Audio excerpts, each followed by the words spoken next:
হরি নারায়ণ নারায়ণ নারায়ণ হরি। হ্যাঁ, জয় জয় নারায়ণ নারায়ণ নারায়ণ জয় জয় হরি নারায়ণ নারায়ণ নারায়ণ হরি। শ্রীমন নারায়ণ নারায়ণ নারায়ণ শ্রীমন কৃষ্ণ নারায়ণ নারায়ণ নারায়ণ কৃষ্ণ রাম নারায়ণ নারায়ণ নারায়ণ রাম। ହେଇଗଲା କେମିତି ଆନନ୍ଦ। ଘଣ୍ଟାଟି ଯଦି ନାମ କରିବ, ଆମେ ଦେଖୁନ ଶ୍ମଶାନକୁ ଗଲାବେଳକୁ କ'ଣ କୁହାହେଉଛି? ହରିନାମ ସତ୍ୟ ହେ, ନା କିଏ କହୁଛି ଫଟୋ ସତ୍ୟ ହେ, ବିଗ୍ରହ ସତ୍ୟ ହେ, ଝିଅ ପଠେଇଲି ସତ୍ୟ ହେ, ମାର୍ବଲ ଘର କରିକି 4 ତାଲା ବିଲ୍ଡିଂ ବାଡ଼ିକି ସତ୍ୟ ହେ, ମୁଁ 3 ଲକ୍ଷ ପାଉଛି ସତ୍ୟ ହେ। କେଉଁଟା ସତ୍ୟ? ଶ୍ମଶାନକୁ ଗଲାବେଳେ ଶିବ ସେଇଟା ଭେଟିବେ। ସେଇଥିପାଇଁ ଶ୍ମଶାନରେ ରହନ୍ତି ଶିବ। ସେ ଡାଏରୀରେ ପଚାରିବେ, ଚିତ୍ରଗୁପ୍ତ ଆର କ'ଣ କ'ଣ ଡାଇଗ୍ରାମ ଯାହା ଖୋଲ, ଏ କ'ଣ କରିଛି। ଯାହା ଯାହା ଟିକିନିକି ଯାହା ଆମେ କରିଛେ ସବୁ ଯାକ ଯେଉଁ ରାତିରେ ଶୋଇପଡ଼ିଲେ ଏହା ସବୁ ନେଇକି ଲେଖାଯାଉଛି। ସେଥିପାଇଁ ଯେଉଁମାନେ ବେଶୀ ପାପ କରନ୍ତି ସେମାନେ ବେଶୀ ଶୁଭନ୍ତି। ପାପୀ ଯେଉଁମାନେ ବେଶୀ ଶୋଇଉଠନ୍ତି ଜାଣିବେ ସେମାନେ ପାପ ବେଶୀ ହେଉଛି। ସେ ଯେଉଁ ନିଦ୍ରାକୁ ଜିତିଥିଲେ ଅର୍ଜୁନ, ଟାଇମ୍ ଅନୁସାରେ ଶୋଇବା କଥା। ଗୋଟେ ଯୌବନ ସମୟରେ 3 ଘଣ୍ଟା 4 ଘଣ୍ଟା ମାତ୍ର ଶୋଇବା କଥା। ଦିନରେ 8 ଘଣ୍ଟା, ରାତିରେ 3 ଘଣ୍ଟା ଏମିତି ଶୁଅନ୍ତି। ବୁଝିପାରିଲେ ନା? କାରଣ ମନୁଷ୍ୟ ଶରୀରଟା ମିଳିନି। ଖାମଖିଆଲେ ଯଦି ଶର ଦେବା, ମୃତ୍ୟୁ ପରେ 80 ଲକ୍ଷ ଯୋନି ବୁଲିବାକୁ ପଡ଼ିବ। ଜଳରେ 9 ଲକ୍ଷ, କୃମି କୀଟପତଙ୍ଗ 11 ଲକ୍ଷ। ଏନିମାଲ ଚ୍ୟାନେଲ ଦେଖ ଟିଭିରେ ଜଣାପଡ଼ିବ। ପଶୁପକ୍ଷୀ 30 ଲକ୍ଷ ନା କ'ଣ? ପକ୍ଷୀ ନା 10 ଲକ୍ଷକୁ 10 ଲକ୍ଷ ପକ୍ଷୀ। ଏ ମନୁଷ୍ୟ ଶରୀରରେ ଯଦି ଆମେ ଯଦି କିଛି ନ ଜାଣିବା, କିଛି ନ କରିବା, ଯେଉଁଥିପାଇଁ ଆସିଛି ସେଇଟା ଯଦି ନ ଜାଣିବା, ଇତର ଯୋନି ବୁଲିବାକୁ ପଡ଼ିବ। ସେତେବେଳେ କିଏ ପିଠିଏ ପଡ଼ିବ ନା? ମୃତ୍ୟୁଟା ହବନି କାହାର? ମୃତ୍ୟୁ ଅନିବାର୍ଯ୍ୟ। ମରିବାଟା ସିଓ। ମୃତ୍ୟୁ ପରେ ପୁଣି ଆଉ ଗୋଟେ ଜନ୍ମ ହବ। କେଉଁ ଜନ୍ମ? ଯଦି ଆମେ ହରିଭଜନ କରିଥିବା, ଆହାର ବି ଶୁଦ୍ଧ କରିଥିବା, ତାହେଲେ ମନୁଷ୍ୟ ଜନ୍ମ ମିଳିବ। ଦେଖୁନ ଏବେ ଗୋଟେ ଚିନ୍ତା କର, ଗୋଟେ ଘର ଲୋକଙ୍କୁ ମିଳୁନି, ଖାଇବାକୁ ମିଳୁନି, ଜରି ବେଢ଼ାରେ ଅଛନ୍ତି, ଜରି ଘର। ଆମେ କିଛି ଗୋଟେ କରିଥିବାରୁ ଘର ଭଲ ମିଳିଲା, ଜାତି ଭଲ ମିଳିଲା, ଭଲ ସୁନ୍ଦର ଶରୀର ମିଳିଲା, ଆଖି ବି ଯଦି ମୁହଁ ବାଙ୍କ କରି ଛାଡ଼ିଥାନ୍ତେ କିଏ ଭଲ ପାଇଥାନ୍ତା, କିଏ କ'ଣ କରିଥାନ୍ତା କହିଲ? କିଏ ଭଲ ପାଇଥାନ୍ତା? ଭଲ ପାଇଥାନ୍ତା? ପାଟି ଗନ୍ଧ ହେବା କିଏ ଭଲ ପାଇବନି? କିଏ ଭଲ ପାଇବ? ମୋର ଯଦି ଗୋଡ଼ ଫୋଡ଼ ଭାଙ୍ଗିଥାନ୍ତା, ରୋଗ ହେଇଥାନ୍ତା, ନହେଲେ ଗୋଟେ ଘରକୁ ଆସୁଛନ୍ତି ଖାଲି ଦୁର୍ଗନ୍ଧ ବାହାରିଥାନ୍ତା, ମୋତେ କିଏ ଡାକିଥାନ୍ତା? ନହେଲେ ଗୋଟେ ହାରି ହରି ଜନ୍ମ ହେଇଥାନ୍ତା। ମୋତେ କହିଥାନ୍ତି ତମ କେଉଁ ଜାତି? ମୁଁ କହିଥାନ୍ତି ମୋ ନାଁ ପଠାଣ ଜାତି। ହେ ସେ ଏ ଭିତରକୁ ଯାଇକି ଭଗବାନ କହୁଛନ୍ତି ମୁଁ ସବୁ ଦେଇଛି ତୁମମାନଙ୍କୁ, ମୋ ବିଷୟରେ କ'ଣ ତୁମେ ବିଚାର କରୁଛ? ଏ ନଡ଼ିଆ କଦଳୀ ଟିକେ ଫୋପାଡ଼ି ଦେଲେ ମୁଁ ଖାଇଦେଇ ତୁମକୁ ବର ଦେଇଦେବି। ଆରେ ଲୋକଙ୍କର ପଶୁ ବୁଦ୍ଧି ନାଇଁ। ସକାଳ ହେଇଗଲା କେମିତି ମନ୍ଦିରକୁ ନେଇ ଜୁଟିଏ ଦେବା ଟିକେ, ଆଉ ଠାକୁର ଖାଇଦେବେ। କ'ଣ ଠାକୁର ଆଉ କିଛି କାମ ନାହିଁ, ତାର ଖାଇଦେଇ ତୁମକୁ ବର ଦେବେ। ଅଜ୍ଞାନ। ସେଥିପାଇଁ ଭଗବାନ କହୁଛନ୍ତି ସାଧୁ ସଙ୍ଗ କଲେ ଆସ୍ତେ ଆସ୍ତେ ଜ୍ଞାନ ଚକ୍ଷୁଟା ଖୋଲିବ। ଆମ ଭିତରେ ଗୋଟେ ଜ୍ଞାନ ଚକ୍ଷୁ ଅଛି ନା। ଜ୍ଞାନ ଚକ୍ଷୁ ଖୋଲା ବୋଲି କେତେବେଳେ ଜଣେ ଜାଣିବ ନା, ଭିତରେ ଆମର ପରମାତ୍ମା ରୂପରେ କୃଷ୍ଣ ଅଛନ୍ତି। ଯେତେବେଳେ ଆଖି ବୁଜି ଜଣେ ବସି ପଡ଼ିବ, ଆଉ ବାହାର ସବୁ ବନ୍ଦ ହେଇଯିବ, ସେତେବେଳେ ଜ୍ଞାନଟା ଖୋଲିଗଲା। ବାହାରଟା ଯେତେବେଳେ ଜଣେ ବାହାରେ ଭକ୍ତି କରିବା ହେଉଛି ଭକ୍ତି, କିନ୍ତୁ ଜ୍ଞାନଟା ତାଠୁ ଶ୍ରେଷ୍ଠ। ଜ୍ଞାନଟା କ'ଣ? ବାହାରେ ନାହାନ୍ତି। ତୁ ଯାହାକୁ ଖୋଜୁଛୁ ବାହାରେ, ସେ ତୋତେ ଭଜୁଛି ଭିତରେ। ଆଖି ବୁଝିନ କୃଷ୍ଣଙ୍କୁ ଦେଖାଯିବ। ଦେଖ ଆଖି ବୁଝ ଦେଖିବ କୃଷ୍ଣଙ୍କୁ ଦିଶିବ, କାହିଁକିନା ଆତ୍ମା କୃଷ୍ଣଙ୍କର ଅଂଶ। ଗୋଡ଼ ବାଜିଲେ ଆମେ କାହାକୁ ମୁଣ୍ଡିଆ ମାରୁଛେ? ଗୋଟେ ଗୋଡ଼ଟେ ଜଣକୁ ବାଜିଯିବ, କାହାକୁ ଡାକୁଛେ? ତାରିଣୀ, ସିଂହାସନୀ, ମଙ୍ଗଳା, କାହାକୁ ଡାକୁଛେ? ବିଷ୍ଣୁ। ବିଷ୍ଣୁ କି? ଗୀତା ଦେଖ, ଗୀତାରେ ଲେଖା ହେଇଛି ଆଦିତ୍ୟାନଂ ମହଂ ବିଷ୍ଣୁ, ମୁଁ ହିଁ ବିଷ୍ଣୁ।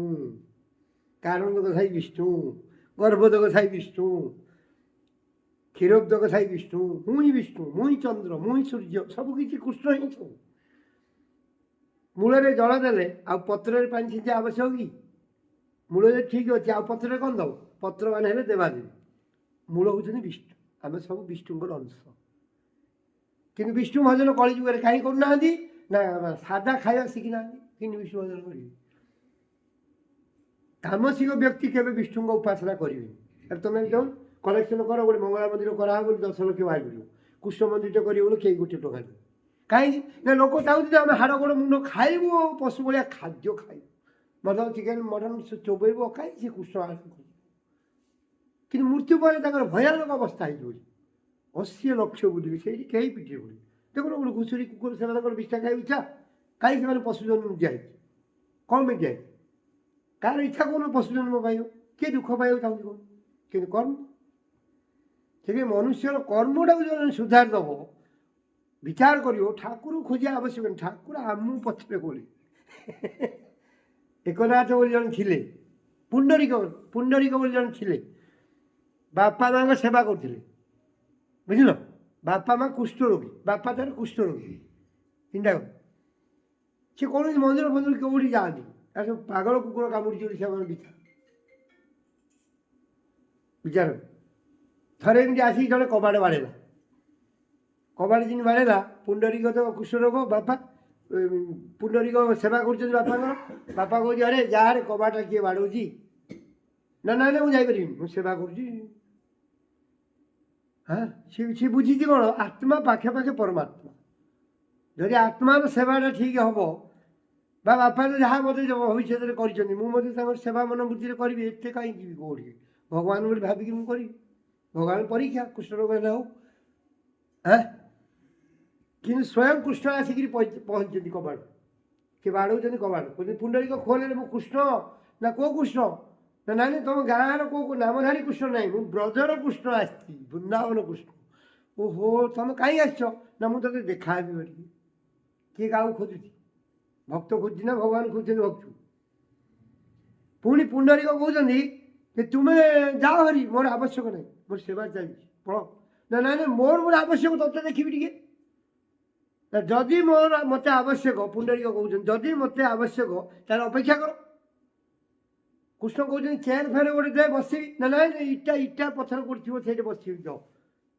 ମାନେ କହିବାର ଉଦ୍ଦେଶ୍ୟ କ'ଣ? କେତେ ଭକ୍ତ ବତ୍ସଳ ଭଗବାନ। କର୍ମ ଯଦି ଶୁଦ୍ଧ ହେବ, ବିଚାର ଶୁଦ୍ଧ ହେବ, ଖାଦ୍ୟ ଶୁଦ୍ଧ ହେବ, ଆମେ ଭଗବାନ କ'ଣ ଏମିତି ପଥର ବିଗ୍ରହରେ ଅଛନ୍ତି? ଭଗବାନ କେଉଁଠି ଅଛନ୍ତି? କ'ଣ ମନ୍ଦିରଟା ଭାଙ୍ଗିଗଲେ ଭଗବାନ ଭାଙ୍ଗିଗଲେ? ଫଟୋଟାକୁ ନିଆଁ ମାରିଦେଲେ ଦେଖିବା ଭଗବାନଙ୍କୁ ନିଆଁ ଲାଗିଯିବ? ମୁଁ ଫଟୋଟାକୁ ମୋଡ଼ାମୋଡ଼ି କରି ଫୋପାଡ଼ିବି, କ'ଣ ଭଗବାନଙ୍କୁ ଫୋପାଡ଼ି? এইটা কার ফটো? না এইটা সুরেশ্বর বড় পুଅর ফটো। বড় পুଅ কোঠে? বড় পুଅ দিল্লীরে, ফটোটা আছে এইটি। কিন্তু এইটা অଛନ୍ତି মূর্তি, কিন্তু কৃষ্ণ কোঠে? বুঝিপারছেন নাই? ତମର ଏଇଟା ଫଟୋଟା ଥିବ, ତମେ ଥିବ କୋଉଠି? ବମ୍ବେ। କିନ୍ତୁ ତମେ ଫଟୋଟାକୁ ଦେଖେଇକି ଯଦି କୁହାହବ ଏଇଠି ସୁରେଶ, ତା ପାଗଳ ନା କ'ଣ? এইটা ସୁରେଶର ଫଟୋ ବା ଫଟୋ। ସୁରେଶ କୋଉଠି? ନା ସୁରେଶ ଅଛି ମୋ ପୁଅ ସେଇଠି। କିନ୍ତୁ ଭଗବାନଙ୍କର ମୂର୍ତ୍ତି ଏଇଠି, କିନ୍ତୁ ଭଗବାନ ଏଇଠି ନୁହନ୍ତି। ଭଗବାନ କୋଉଠି ଅଛନ୍ତି? କୋଉଠି ଅଛନ୍ତି? ଭାବରେ ଅଛନ୍ତି। ଯାହାର ଯୋଉ ଭାବ, ସେ ଭାବ ଦ୍ୱାରା ଭଗବାନ ବଶୀଭୂତ ହେଇଛି। କିନ୍ତୁ ଭାବଟା କେମିତି ଆସିବ? ସେଭଳି ଖାଦ୍ୟ ଖାଇବାକୁ ପଡ଼ିବ, ସେଭଳି ବିଚାର କରିବାକୁ ପଡ଼ିବ, ଶରୀରକୁ ଶୁଦ୍ଧ କରିବାକୁ ପଡ଼ିବ। ଅନାଦି କାଳରୁ ଆମର ସବୁ, ଆମେ ଈଶ୍ୱରଙ୍କର, କିନ୍ତୁ ଆମର ମନ ସବୁ ମଳିନ ହେଇଯାଇଛି। କାମ, କ୍ରୋଧ, ଲୋଭ, ମଦ, ଈର୍ଷା। କିଏ ଗୋଟେ ଘର କରିଦେଲା, ହଁ ଯିଏ କାହିଁ କଲା? ସିଏ ପରିବା ବିକୁଥିଲା, ସିଏ କେମିତି ଉନ୍ନତି ହେଲା? ହଉଛି ନା ନାହିଁ? ଇର୍ଷା ହଉଛି ନା ନାହିଁ? ହଁ, ଏଇସବୁ ଦ୍ୱାରା ଆମ ମନଟା କ'ଣ ହେଇଯାଇଛି? ନା ଆମର ସବୁ ଆବରଣ ପଡ଼ିଯାଇଛି। ଯେମିତି ଗୋଟେ ଡୋର, ଏବେ ବର୍ତ୍ତମାନ ମୋତେ ତମେ ଦେଖିଛ କି? ତା ବୋଲି ମୁଁ ଅଛି ନା ନାହିଁ? କିନ୍ତୁ ଆବରଣଟା ବାହାର କରିଦେଲେ ମୁଁ ଦେଖାଯିବି। କିନ୍ତୁ ଭଗବାନ କହୁଛନ୍ତି ତମର ଯେଉଁ ଭିତରେ ଯେଉଁ ମଳିନଟା ରହିଯାଇଛି, ମୋତେ ତମେ ଦେଖିପାରୁନ, ବାହାରେ ଖୋଜୁଛ, ମୁଁ କିନ୍ତୁ ତମ ହୃଦୟ ରଖିଛି। ଗୀତାରେ କ'ଣ କହୁଛନ୍ତି? ଈଶ୍ୱରଂ ସର୍ବଭୂତାନାଂ ହୃଦୟ ସେ ଅର୍ଜୁନ ତିଷ୍ଠତି। କିନ୍ତୁ ଭ୍ରାମୟନ୍ ଯନ୍ତ୍ର ରୂଢ଼ାନି ମାୟୟା। ଏରା ଭ୍ରମ, ଲୋକମାନଙ୍କ ଭିତରେ ଏତେ ଅଜ୍ଞାନତା, ତା ଭିତରେ ବସିଛନ୍ତି ପରମାତ୍ମା, ବାହାରେ ଖୋଜୁଛନ୍ତି କେଉଁଠି ଈଶ୍ୱର ଅଛନ୍ତି, କେଉଁଠି ଭଗବାନ। ଆରେ ଭଗବାନ କେଉଁଠି ଅଛନ୍ତି? କିଏ ଘୁଷିକେଶ ଯିବ, କିଏ ଅଯୋଧ୍ୟା ଯିବ, ଅଯୋଧ୍ୟା ବାଲା କହୁଛନ୍ତି ପୁରୀରେ ଜଗନ୍ନାଥ, ପୁରୀ ବାଲା କହୁଛନ୍ତି ମଥୁରାରେ ବୃନ୍ଦାବନରେ କୃଷ୍ଣ, ବୃନ୍ଦାବନ ବାଲା କହୁଛନ୍ତି ସେଇ ଅମଙ୍ଗ ଜାଗାକୁ ଗଲେ କୃଷ୍ଣ ମିଳିବେ। ଏସବୁ ବେକାର କଥା। ପ୍ରତ୍ୟେକ ଆତ୍ମଚିନ୍ତନ। ସେଥିପାଇଁ କୁହାହେଇଛି ଯେ ନିଜକୁ ଜାଣିଗଲା ଯେ ମୁଁ ଆତ୍ମା, ମୁଁ ଦେହ ନୁହେଁ, ମୁଁ କୃଷ୍ଣଙ୍କର ଅଂଶ, ଏତିକି କଲେ ଆମେ ଯିବ ମନ ଅଟୋମେଟିକ୍ ଶୁଦ୍ଧ ହେଇଯିବ। ଆଉ ଯେତେବେଳେ ସେ ଶୁଦ୍ଧ ହେଇଯିବ, ଆଉ ସେ ଦର୍ଶନ ଅନୁଭବ କରିପାରିବ, ସେଠି ସେ ଶାନ୍ତି ପାଇବ। ଆଉ ଯେତେବେଳେ ବାହାରେ ଖୋଜି ବୁଲୁଥିବ, ସେ ଅନାଦି କାଳରୁ ବୁଲୁଥିବ, ସିଏ ମୁକ୍ତି ପାଖକୁ ଯାଇପାରିବ। ଅଜ୍ଞାନ ଏଇଟା ନା, ଅଜ୍ଞାନ ନାହିଁ। କସ୍ତୁରୀ ମୃଗ ଯେମିତି ନାଭିରେ କସ୍ତୁରୀ ଅଛି, ସେ ଖୋଜୁଛି କେଉଁଠି ମିଳିବ। ପ୍ରତ୍ୟେକ ଆତ୍ମା ଈଶ୍ୱରଙ୍କର ଅଂଶ। ସେ ଈଶ୍ୱରଙ୍କ କଥା ତାକୁ ଭଲ ଲାଗିବ। ଭଲ ଲାଗିବ ନାହିଁ କୁହ? ଏବେ ତମେ ଏଇଠି ବସିଛ, ମୋ କଥା କହିବି ତ ଭଲ ଲାଗିବ? ମୋ କଥା କହିବି, ମୁଁ ଏହା କରୁଛି ସେୟା କରୁଛି, ତମ ମନରେ ଭାବିବ ଅହଙ୍କାରଟା ଏଇଟା, କୃଷ୍ଣ କଥା ନ କହିବ ନିଜ କଥା କହୁଛି, କହିବ ନା ନାହିଁ? କିନ୍ତୁ ଯଦି କୃଷ୍ଣ କଥା କହିବି ରାତି ଆଉ ବସିଛି, କାହିଁ ଭଲ ଲାଗୁଛି ନା ପ୍ରତ୍ୟେକ ଆତ୍ମା ପରା କୃଷ୍ଣଙ୍କର ଅଂଶ। ଏଇ ଭୁଲି ଯିବାରୁ ଆମକୁ ମାୟା ଦୁଃଖ ଦେଉଛି। ମାୟା ବୋଲେ କ'ଣ? ଗୋଟେ ପଟେ ଅନ୍ଧାର, ଗୋଟେ ପଟେ ଆଲୋ ଆଲୋ। ଯଦି ଆମେ ଶରଣାପନ୍ନ ନ ହେବା, ଆଧ୍ୟାତ୍ମିକ ମାର୍ଗରେ ନ ରହିବା, ତାହେଲେ ଭୌତିକ ମାର୍ଗରେ ରହିବାକୁ ବାଧ୍ୟ ନା କୁହ? ଆମେ କହିବା ଆଲୁଅରେ ଆମେ ରହିବୁନି, ଅନ୍ଧାରରେ ବି ରହିବୁନି, କୋଉଠି ରହିବା? ଆଉ ଦ୍ୱିତୀୟ କୋଉଠି ଅଛି? ଦିଟା ଦଳ ତ, ଗୋଟେ ଆଧ୍ୟାତ୍ମିକ ଦଳ, ଗୋଟେ ଅସୁର ଦଳ, ଗୋଟେ ଦେବତା ଦଳ। ଆମେ କୋଉ ଦଳଟା ହବ? ଦେଖନ୍ତୁ, ଅସୁର ଦଳ ଅଧେ ଦିନ ଅସୁର ହେବ, ଅଧେ ଦିନ ଦେବତା ହେବେନି। ଯିଏ ମଦ ମାଂସ ଖାଉଛି ସବୁଦିନ ଖାଉଛି, ଯେଉଁଦିନ ସଂକ୍ରାନ୍ତି ପଳେଇ ଆସିବ, କାର୍ତ୍ତିକ ମାସ ପଳେଇ ଆସିବ, ପୁରା ବୈଷ୍ଣବ ହେଇଯିବ।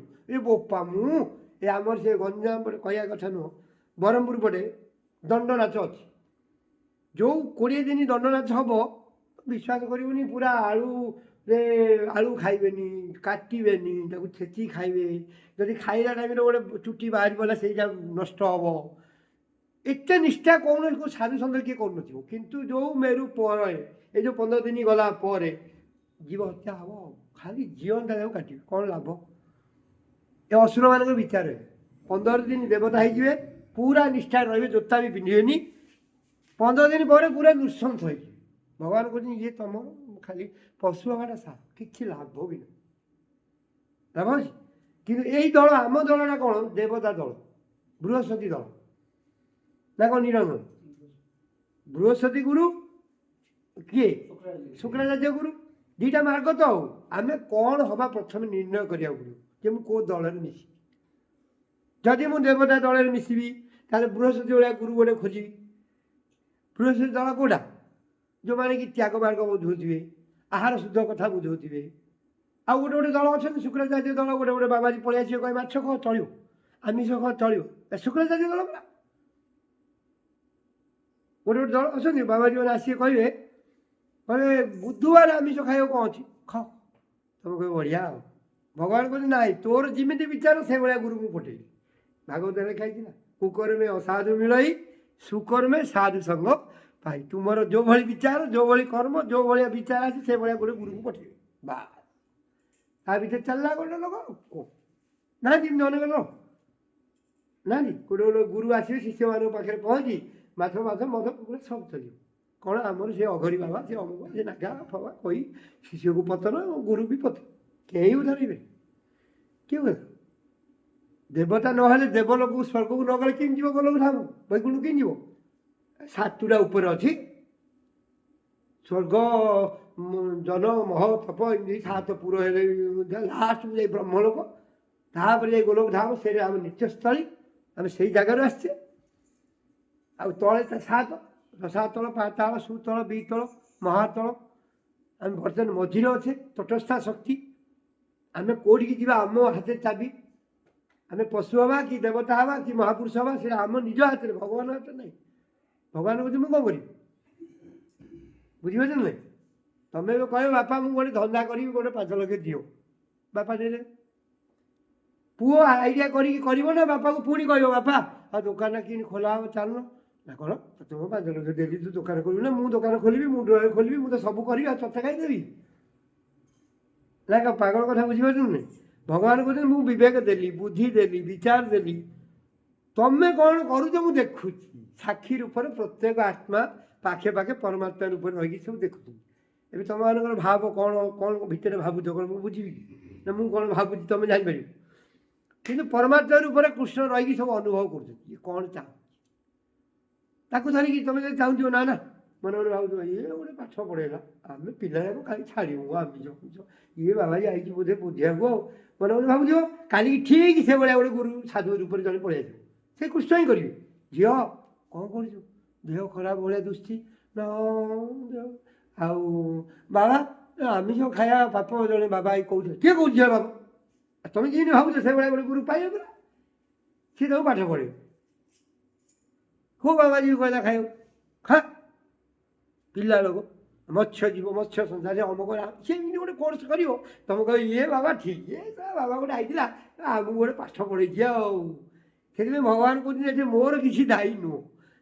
ମୁଁ 10ଟା ଶ୍ରେଣୀ ସୃଷ୍ଟି କରିଦେଇଛି କିନ୍ତୁ କିଏ କେଉଁ କ୍ଲାସ୍ରେ ବସିବ ସେଥିପାଇଁ ମୁଁ ଦାୟୀ? ଭଗବାନ ଦାୟୀ? ନିଜର ଯୋଗ୍ୟତା ଦାୟୀ। ସେଥିପାଇଁ କହିବାର ଉଦ୍ଦେଶ୍ୟ